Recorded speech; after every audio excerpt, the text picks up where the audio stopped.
Assalamualaikum warahmatullahi wabarakatuh. Selamat siang, salam sejahtera untuk kita semua. Salam rayu, salam untuk saudaraku yang tidak ada dalam negeri maupun yang di luar negeri. Semua damai selalu. Yang sakit mudah-mudahan cepat sembuh.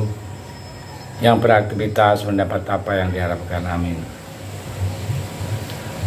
Ada berita yang baru trending, yaitu Ajudan Prabowo Subianto Mayor Teddy Indrawijaya mendadak jadi sorotan saat dirinya menghadiri debat perdana Capres yang digelar Selasa tanggal 12 Desember kemarin. Pasalnya Mayor Teddy tampak berada di lingkaran tim ses Prabowo Gibran sembari mengenakan pakaian warna biru muda sesuai dengan atribut paslon nomor urut 2 tersebut. Hal ini pertama kali diungkap oleh akun @Umar Sadat HSP, yang mana Mayor Teddy sendiri masih menjadi TNI aktif sebagai anggota Korps TNI. Nah, informasi keseluruhan aparat negara kan baik itu TNI maupun Polri tidak menggunakan haknya untuk memilih alias netral.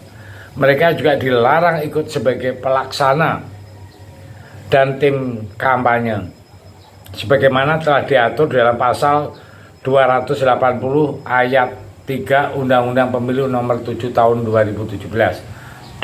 Akun tersebut juga menyentil Bawaslu dan mempertanyakan kenapa tidak ditegur.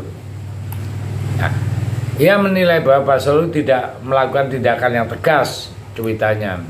Itu lantas mengundang komentar warganet yang juga mempertanyakan hal serupa.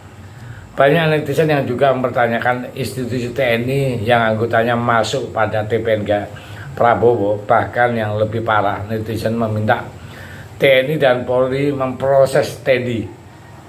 Memang sangat kontroversial ya. Seorang Teddy aktif bisa ikut di dalam kampanye Pilpres. Seorang TNI atau polisi yang masih aktif harus netral. Kalau memang Mayor Teddy Indrawijaya masih aktif, harusnya memakai baju TNI, bukan pakai baju biru yang seragam partai dengan anggota partai di sana. Nah, jadi kubu Prabowo mainkan memang kurang ini ya, seakan-akan kok seenaknya sendiri ya. Dalam permainan kontestasi itu berbuat semaunya untuk kemenangan, tak ingin berhadapan dengan kekalahan, karena yang akan dibangun adalah dinasti untuk menyelamatkan korpsnya. Ingatlah, pertunjukan Tuhan itu lebih memukul dalam aturan yang ada. Anggota TNI dan Polri yang masih aktif ya, dilarang terlibat dalam kampanye di pemilu dan Pilpres tahun 2024. Larangan tersebut tertuang dalam pasal 280 ayat 3 Undang-Undang Pemilu. Jika terbukti terlibat, prajurit TNI ya, bisa dikenakan sanksi hukuman 1 tahun penjara dan bahkan denda 12 juta. Nah, para peserta dan tim kampanye pemilu tahun 2024 pun tidak boleh melibatkan anggota TNI Polri untuk kepentingan kampanye. Prajurit TNI Polri juga tidak boleh menggunakan haknya untuk memilih pada pemilu. Mereka harus bersikap netral dalam gelaran pemilu. Pasal 39 Undang-Undang TNI mengatur bahwa prajurit TNI dilarang untuk mengikuti semua kegiatan politik praktis. Sementara pasal 28 Undang-Undang Kepolisian RI mengatur bahwa personel kepolisian harus bersikap netral dalam kehidupan politik dan tidak melibatkan diri dalam kegiatan politik praktis. Nah, pentingnya menjaga netralitas yang ditentukan pada akhirnya akan memiliki dampak signifikan terhadap kualitas demokrasi di Indonesia sebagai institusi negara yang bertugas menjaga keamanan, ketertiban serta pertahanan dan kedaulatan negara. Maka TNI dan Polri harus berdiri di atas kepentingan nasional. Nah, jadi tidak bisa yang kedudukannya strategis dalam setiap kontestasi 5 tahunan selain bertugas sebagai garda terdepan dalam menjaga keamanan dan ketertiban selama pemilu berlangsung. Untuk dipastikan bahwa anggota TNI dan Polri tetap netral dan menjaga netralitas ya mereka dengan ketat dalam mendukung kelancaran proses demokrasi. Bawaslu sendiri juga seperti diam dan tak terkesan membiarkan ini terjadi. Maka dari itu kita menunggu bagaimana ketegasan Bawaslu dan tim kampanye Prabowo Gibran dalam menyikapi hal ini. Nah, jadi kita tunggu bahwa ini sudah trending topik. Ada nggak pergerakan Bawaslu? Dan ada nggak respon dari kelompok Prabowo Gibran? Atau jangan-jangan terlalu pede karena di belakangnya siapa? Tapi ingat, kekuatan terbesar sama rakyat.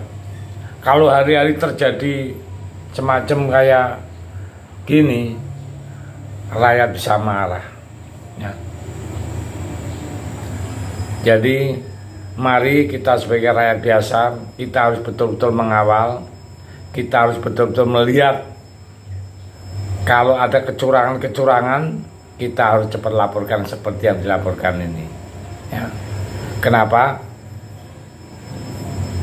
Kita kepingin mendapatkan pemimpin yang betul-betul punya legitimasi dari masyarakat, betul-betul yang sesuai dengan idamannya masyarakat.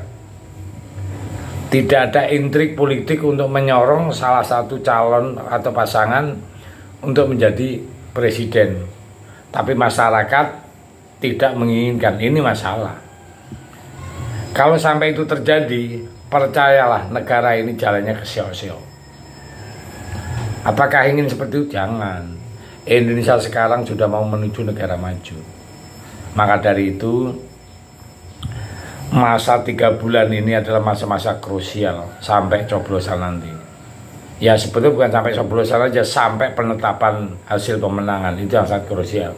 Karena habis coblosan ya, itu sangat rawan sekali justru karena bisa terjadi penyimpangan suara ya, yang punya kompeten atau yang bisa menggerakkan dengan kekuatan besar. Maka dari itu sekali lagi mari kita jaga semua agar pemilu berjalan dengan adil, jujur, dan transparan. Oke, saya pikir itu mudah-mudahan bermanfaat. Terima kasih. Merdeka.